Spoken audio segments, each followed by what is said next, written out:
Okay, welcome back. As I was saying before the break, that Walmart is entering the battle to make Amazon.com pay state sales taxes on products that it sells online. Does Amazon have an unfair advantage against other retailers is the question. Should it have to pay taxes?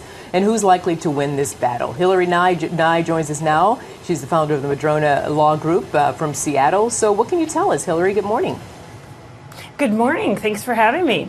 So I just am amazed that this is even being passed in places like California, in a country that is really suffering and in a state that's really suffering. You've got legislation that's basically pulling jobs and pulling different industries out of the state. And so, you know, I also think the issue isn't quite what people think it is. The real issue is not whether or not Amazon pays sales taxes, it is who is collecting those taxes. So we get confused often by hearing all of the political rhetoric around making things fair and making sure that everybody's got an even playing field. But at the end of the day, Amazon is paying sales taxes where it needs to, and it is collecting those taxes where it needs to. It's just not doing it on behalf of the state of California because it happens to have a few affiliates in that area. So let's be clear. So it doesn't mean that if I go on Amazon.com and I purchase whatever, I'm not necessarily going to be paying more taxes as the consumer. We're talking about the state having to pay the taxes. How does that work? Is that?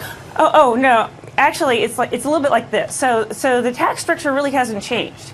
If you're a resident in the state of California, you are obligated to pay taxes on things that you purchase. Okay. If where you purchase those things is not in the state of California, you are obligated to do this thing called a use tax. We're all actually supposed to report those taxes and pay them separately. What do you mean report them? So a use tax is different from a sales tax in the sense that as an individual, if I have not been properly paying my sales tax, I'm supposed to report that and make good on that through my own individual income tax report. So not surprisingly, individuals don't often do that. I think a lot of people don't know that because I mean, how many times have you been on vacation, let's say, and you buy something in a state and you're like, oh, ship it to me. And you're like, okay, great. If I ship it to you there, we don't have to pay taxes. No problem. And people are like, great. And that's exactly it. And so I think everyone is sort of trying to repackage this problem as some sort of unfair economic advantage that Amazon.com has as compared to other online retailers, yet the tax structure has not changed. But isn't it the same for other online retailers as well? Or maybe, so let's say, and by the way, Paul Westcott's with me. You're going to hear his voice shortly, Hillery. But so if I go to another, let's see, if I buy something on Amazon.com from, I don't know, another big box store, let's say, do I have to pay taxes there at that point or no?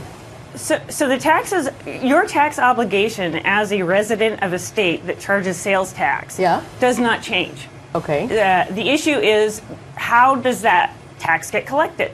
So is it Amazon's responsibility to collect and report and pay those taxes, or is it the individual's responsibility to do so? And the Supreme Court has made it clear that it's in the event that there is no meaningful relationship between the retailer and the state, then the burden falls on the individual and not on the retailer. So, and it might be useful just to do probably a overly simplified analogy. But say for a minute I was smart enough not to go to law school and instead had a shoe store up in Seattle. Okay. And I happen to have a couple of friends, largely because I didn't go to law school, and one of them is in Chicago. I'll call her Oprah. Another one is maybe down in California, and I'll call that Ashton Kutcher, say. And they like my shoes. Okay. They want their friends to buy my shoes. Yep. I give them some coupons and say, hey, if you can get your friends to buy my shoes, I'll give you a little 5% bonus. So they do that. And under this law, I mean, again, we're using perhaps a poor analogy. Under this law, I would have to make sure that my Ashton Kutcher sales channel customer was paying the sales tax and collect that tax and remit it to California, even though I don't even have a store there. And on the other hand, Oprah, she can just give it away as part of her favorite things, I suppose, or she can make a little extra cash now that she's retired. And Oprah doesn't need a little extra cash, by the way. Oprah's set. She doesn't need a little extra cash. I'm trying to understand, if I'm the consumer, Right. And I buy something online or at a store in one city and I have it shipped to me and I'm able to, sort of avoid some initial sales tax payments. I'm still supposed to do that. But people do that. Yeah. Absolutely. And this is California would now make it would be part, Amazon's problem then, right, Hillary? Yes, exactly. They're outsourcing. They're basically outsourcing that obligation to a private online retailer. And you're absolutely right about losing those affiliate programs. The minute this became law, Amazon cut 25,000 affiliates. Those are 25,000 small businesses in large measure.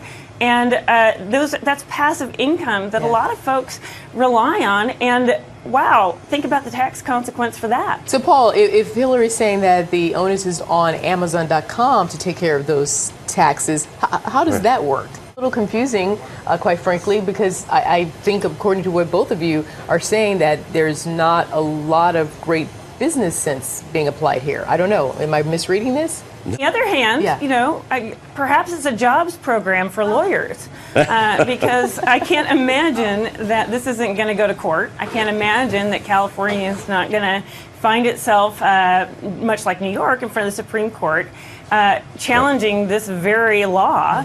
So at the end of the day, the taxpayers are going to have to pay money to defend a law that is harming their economy already. Mm-hmm. So, wow. On the other hand, maybe we'll all have jobs if at least, my three friends who are lawyers. So.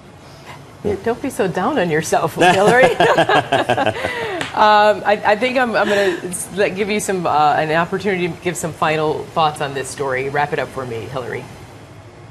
Well, I just think it is a very knee-jerk reaction to a real economic problem. And because there are complicated issues here, it's easy to package it as something that sounds like fairness, that sounds like, hey, Amazon shouldn't have a loophole. They should be just like any bricks and mortar retailer in the state.